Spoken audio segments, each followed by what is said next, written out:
সার আমদানিতে দুর্নীতির অভিযোগ খতিয়ে দেখবে সরকার, জানালেন অর্থ উপদেষ্টা। আন্তর্জাতিক বাজার বিবেচনা রেখে এলএনজি কেনা হচ্ছে। এলডিসি থেকে উত্তোলনের সময় বাড়াতে চেষ্টা করছে সরকার, সুফল পাওয়া নিয়ে সন্দিহান বাণিজ্য সচিব। খেলাপি ঋণে জর্জরিত সরকারি ব্যাংক, প্রতি প্রান্তিকেই বাড়ছে পরিমাণ। ঋণ নবায়ন এবং অবলোপন করেও লাগাম টানা যাচ্ছে না।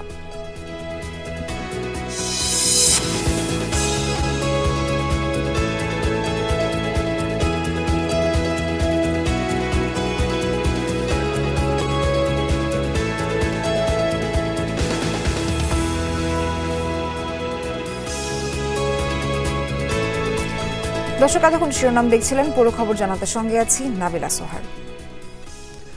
আন্তর্জাতিক বাজার বিবেচনা করে এলএনজি কেনা হচ্ছে।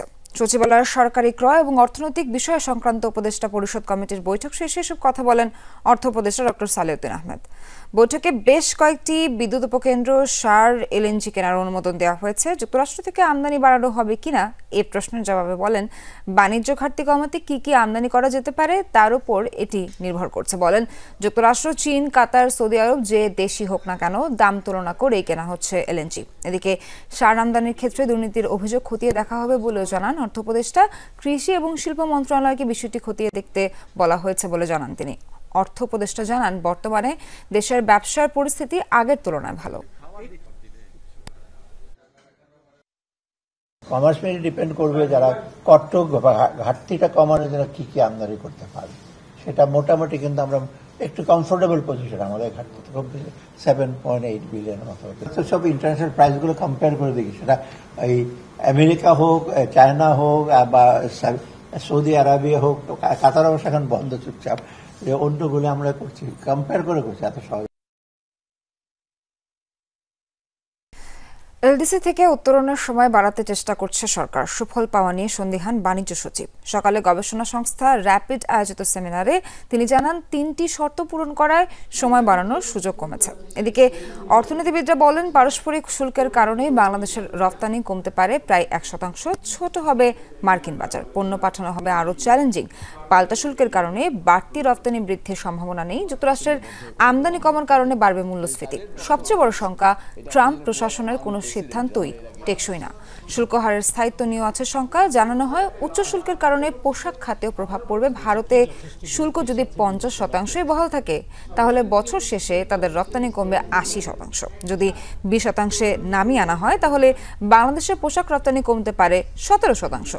আলোচকরা বলেন, যুক্তরাষ্ট্রের বাজার ছোট হলে ইউরোপীয় ইউনিয়নের বাজারে চাপ তৈরি হবে, সেখানেও কাঙ্ক্ষিত মাত্রার রপ্তানি বৃদ্ধির সম্ভাবনা কমবে। এটা আমাদের জন্য কোয়াইট আনপ্রেসিডেন্টেড। আমরা এর আগে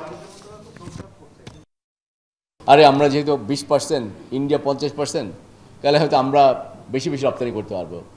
আমরা বলার চেষ্টা করছি যে না, যেহেতু টোটাল বাজেটটা শ্রিঙ্ক করতেছে, ওই বাজারে অতিরিক্ত রপ্তানি করাটা সম্ভব হবে না বাংলাদেশে। ওখানে খুব বেশি আশাবাদী হওয়ার নেই, নিরাশ হওয়ার নেই। আমরা চেষ্টা করে যাচ্ছি, তো আশা করি যে আমাদের সবার চেষ্টা থাকলে আমরা এখানে গ্রাজুয়েশনের যে প্রভাবটা থাকে, যাতে আমাদের ইকোনমির উপরে খুব কম পড়ে, সেই চেষ্টা আমাদের সব দিক থেকে থাকবে। খেলাপি ঋণে জর্জরিত রাষ্ট্রায়ত্ত ব্যাংক, ঋণ নবায়ন এবং অবলোপন করেও কমিয়ে আনা সম্ভব হচ্ছে না। প্রতি প্রান্তিকে বাড়ছে খেলাপি। জুন শেষে রাষ্ট্রায়ত্ত 4 ব্যাংকের খেলাপি ঋণ বেড়ে দাঁড়িয়েছে প্রায় 1.5 লাখ কোটি টাকা। শীর্ষ কর্মকর্তারা বলছেন, অব্যবস্থাপনা ছাড়াও গ্রাহক যাচাই বাছাই না করে ঋণ না দেয়ায় খেলাপি বেড়েছে। এছাড়া আগে খেলাপি হলেও অতীতে নিয়মিত দেখানো হয়েছে, যা এখন বেরিয়ে আসছে। খেলাপি কমিয়ে আনতে উদ্যোগ নেওয়ার কথা জানিয়েছেন কর্মকর্তারা। বেসরকারি বাণিজ্যিক ব্যাংকের পাশাপাশি ক্ষমতাচ্যুত হাসিনা সরকারের আমলে লুটপাট হয়েছে রাষ্ট্রায়ত্ত বাণিজ্যিক ব্যাংকেও। ঋণের নামে বের করে নেওয়া হয়েছে হাজার হাজার কোটি টাকা, যা এখন খেলাপিতে পরিণত হয়েছে। রাষ্ট্রায়ত্ত ব্যাংকগুলোতে প্রতি প্রান্তিকেই বাড়ছে খেলাপি ঋণের পরিমাণ। বাংলাদেশ ব্যাংকের তথ্য অনুযায়ী জুন শেষে 4 ব্যাংকের খেলাপি বেড়ে দাঁড়িয়েছে 1,46,000 কোটি টাকার উপরে। ডিসেম্বর শেষে যার পরিমাণ ছিল 1,33,000 কোটি টাকা। অতীতে সবচেয়ে বেশি লুটপাট হয়েছে জনতা ব্যাংকে, যে কারণে খেলাপি ঋণে সবার উপরে ব্যাংকটি। খেলাপির পরিমাণ ৭২,১০৭ কোটি টাকা। বিতরণ করা ঋণের প্রায় ৭৬% খেলাপি। এরপরেই অগ্রণী, রূপালী এবং সোনালী ব্যাংক। ব্যাংকাররা বলছেন, নিয়ম মেনে ঋণ না দেওয়াই এখন খেলাপিতে পরিণত হচ্ছে। ঋণ বিতরণ ক্ষেত্রে গ্রাহক নির্বাচনগুলো সেভাবে করা হয়নি, যাচাই বাছাই না করেই ঋণ দেওয়া হয়েছে, যেটি এই খেলাপি ঋণের অন্যতম কারণ। সামনের দিনগুলো তার যাতে না হয় সেদিকে আমাদের প্রচেষ্টা অব্যাহত আছে। আমাদের এত খারাপ একটা নাজুক অবস্থা তৈরি হয়েছে, এই নাজুক অবস্থার পিছনে মূলত খেলাপি ঋণ। এই খেলাপি ঋণগুলো আপাতত দৃষ্টিতে মনে হচ্ছে যে ৭২% ঋণ খেলাপি, ওভারনাইট হয়ে গেছে। ঘটনাটা কিন্তু এরকম ছিল না। হিউজ পরিমাণ নন ফান্ডেড ঋণ ছিল, যে সমস্ত পরবর্তী সময়ে এগুলো সব ফান্ডেড হয়েছে এবং এই অবস্থা তৈরি হয়েছে। ঠিকমতো শ্রেণীকরণ করা হয় নাই। পূর্বে যেটা আগেই শ্রেণীকরণ হওয়ার কথা ছিল অবজেক্টিভ ক্রাইটেরিয়া বা কোয়ালিটেটিভ জাজমেন্টে, সেখানে হয়তো এটা ঠিকমতো করা হয় নাই। এছাড়া কিছু পথ পরিবর্তনের ফলে কিছু ব্যবসায়ীকে পাওয়া যাচ্ছে না, ট্রানজ্যাকশনগুলো, লেনদেনগুলো সঠিকভাবে করছেন না, যেই কারণেও ক্লাসিফিকেশনের পরিমাণটা বেড়ে গেছে। খেলাপি কমিয়ে আনতে ঋণ নবায়ন এবং অবলোপনে জোর দিয়েছে রাষ্ট্রায়ত্ত 4 ব্যাংক। 6 মাসে ঋণ নবায়ন করা হয়েছে প্রায় ১,৫০০ কোটি টাকা, আর অবলোপন করা হয়েছে ১৪,৫০০ কোটি টাকা। এছাড়া ঋণ আদায়েও বিভিন্ন উদ্যোগ নেওয়ার কথা জানিয়েছেন ব্যাংকাররা। খেলাপি ঋণ আদায়ের জন্য বিভিন্ন ধরনের পদক্ষেপ নিয়েছি। খেলাপি গ্রাহকদের সাথে মিটিং করছে, কথা বলছে। প্রচলিত যে আইনগত পদক্ষেপ, তার পাশাপাশি আমরা সমঝোতার মাধ্যমে খেলাপি ঋণগুলো আদায়ের প্রচেষ্টা অব্যাহত রেখেছি। আশা করি এতে ভালো একটা সুফল পাওয়া যাবে। আমরা বিভিন্ন টাস্ক ফোর্স গঠন করেছি, আমাদের কর্মকর্তাদের মধ্যে বন্টন করে দিয়েছি এবং আদায়ের জন্য একটা আর্থিক প্রণোদনার মতো করে আমরা একটা স্কিম ঘোষণা করেছি। সেখানে যে পর্যায়ে আদায় করবে তার জন্য সেই আদায় বেঁধে এবং বিভিন্ন প্রকৃতি বেঁধে তাদের জন্য একটা ফিনান্সিয়াল সাপোর্ট থাকবে। 2025 সালে খেলাপি ঋণ আদায় বর্ষ ঘোষণা করেছি, বছরের একদম প্রথমে জানুয়ারি মাসে, এবং আমরা ফেব্রুয়ারি মাসে প্রত্যেক কর্মচারীকে তাদের পদবি অনুযায়ী খেলাপি ঋণ আদায়ের জন্য লক্ষ্যমাত্রা নির্ধারণ করে দিয়েছি। বিশ্লেষকরা বলছেন, আগের লুকিয়ে রাখা ঋণ এখন খেলাপি হিসেবে চিহ্নিত হচ্ছে। এটি ব্যাংকিং খাতের একটি পুঞ্জীভূত সমস্যা। সমাধানে আরও সময় লাগবে বলেও মনে করেন তারা। বাংলাদেশ ব্যাংক যেসব পদক্ষেপ গ্রহণ করেছে, এই একটা বড় ধরনের সমস্যা বাংলাদেশে যেটা অনেক বছর ধরে পুঞ্জীভূত হয়েছে, সেটাকে অ্যাড্রেস করার জন্য এগুলো বেশ ইতিবাচক পদক্ষেপ। কিন্তু এটার যে সুফল পাওয়া, সেটার জন্য আমাদের সময় লাগবে। ব্যাংকিং খাত সংস্কারে বর্তমান সরকার যেসব উদ্যোগ নিয়েছে, আগামীতেও তা অব্যাহত রাখতে হবে বলেও মনে করেন বিশ্লেষকরা। আলমগীর হোসেন, যমুনা নিউজ, ঢাকা। সমস্যার মধ্যে থাকা 5 ইসলামী ব্যাংক চূড়ান্তভাবে একীভূত হচ্ছে। ব্যাংক রেজুলেশন অধ্যাদেশের আলোকে প্রতিটি ব্যাংকে একজন করে অস্থায়ী প্রশাসক বসাতে যাচ্ছে কেন্দ্রীয় ব্যাংক। প্রশাসকের সহযোগিতার জন্য 4 জন করে কর্মকর্তা দেওয়া হবে। শরিয়া ভিত্তিক পরিচালিত এক্সিম, সোশ্যাল ইসলামী, ফার্স্ট সিকিউরিটি ইসলামী, ইউনিয়ন ও গ্লোবাল ইসলামী ব্যাংক মিলে একটি করার ক্ষেত্রে সম্মতি দিয়েছে অর্থ মন্ত্রণালয়।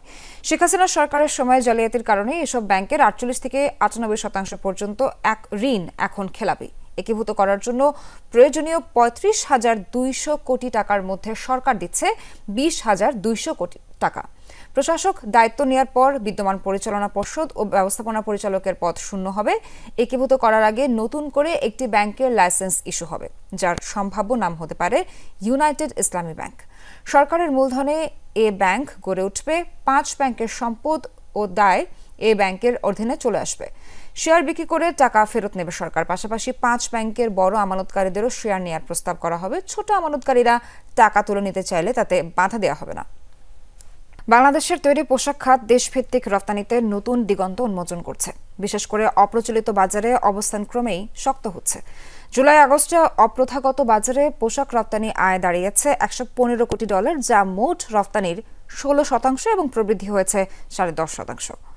জাপানে রপ্তানি বেড়েছে 15.5%, ভারতে 19%। প্রচলিত বাজারেও ইতিবাচক ধারা অব্যাহত আছে। মোট রপ্তানি আয় দাঁড়িয়েছে $713 কোটি, যা আগের বছরের একই সময়ের তুলনায় 10% বেশি। ইউরোপীয় ইউনিয়ন এককভাবে শীর্ষ অবস্থান ধরে রেখেছে $341 বিলিয়ন আয়ে। যুক্তরাজ্যে $88 কোটি এবং কানাডায় $24 কোটি আয় হয়েছে। যুক্তরাষ্ট্রের প্রবৃদ্ধি হয়েছে 12%, অন্যদিকে ইতালি, নেদারল্যান্ডস, পোল্যান্ড ও স্পেনের প্রবৃদ্ধি 2 অঙ্কে পৌঁছেছে। সার্বিকভাবে বাংলাদেশের তৈরি পোশাক খাত ইতিবাচক ধারায় রয়েছে। বিশেষ করে অপ্রথাগত বাজারে অগ্রগতি ভবিষ্যতের জন্য নতুন সম্ভাবনার দুয়ার খুলছে। এই ধারা অব্যাহত রাখতে সরকারের নীতিগত সহায়তা চেয়েছেন উদ্যোক্তারা। বলছেন, জ্বালানি সংকট দূর করতে হবে।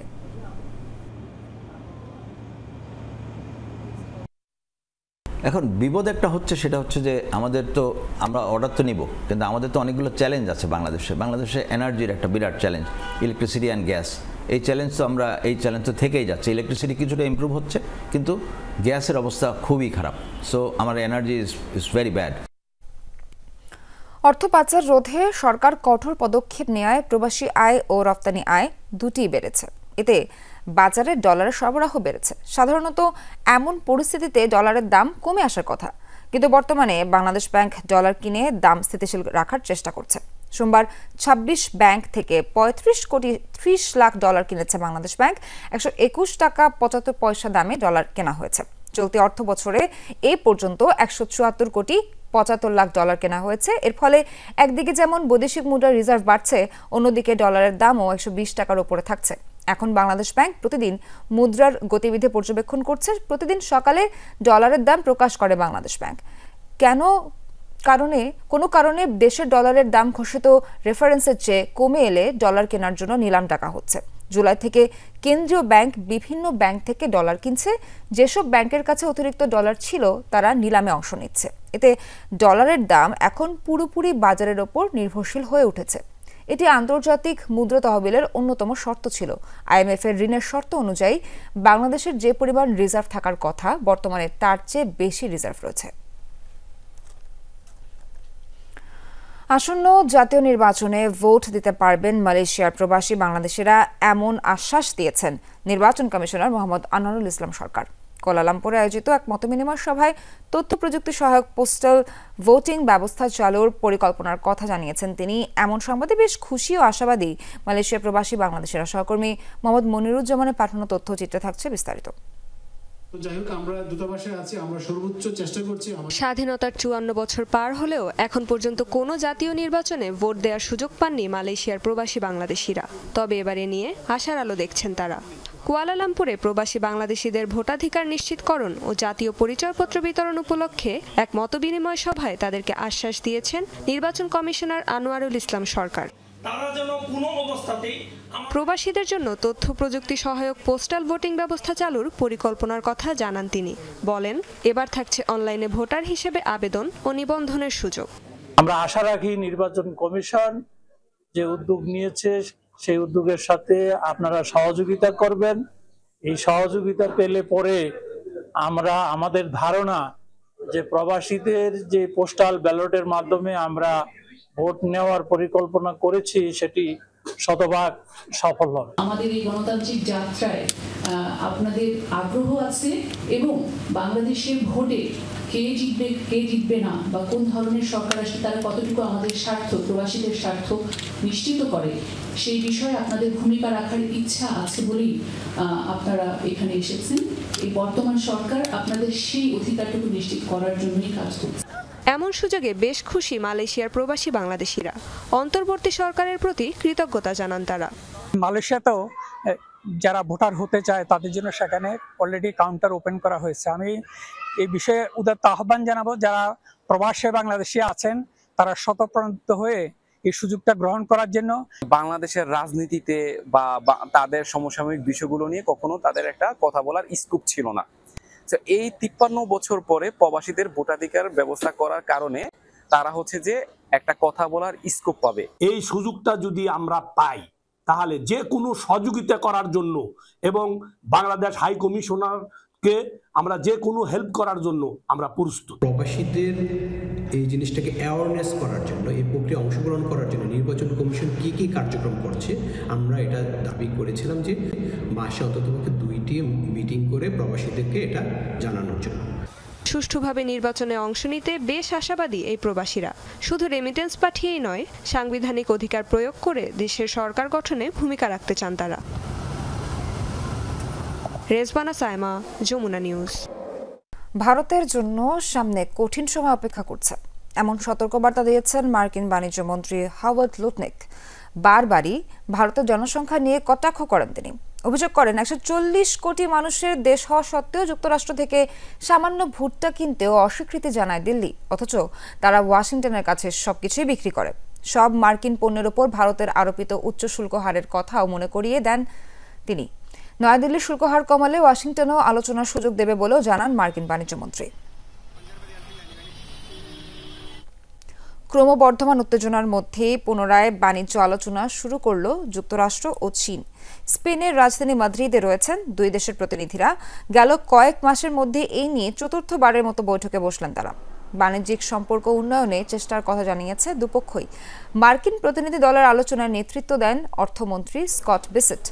শুল্ক ইস্যুর পাশাপাশি যুক্তরাষ্ট্রের টিকটক বন্ধের সময়সীমা প্রসঙ্গেও কথা হয় দুই দেশের মধ্যে। দর্শক, এখানে এখনকার মতো শেষ করছি বিজনেস টুডের আয়োজন। সঙ্গে থাকার জন্য ধন্যবাদ সবাইকে।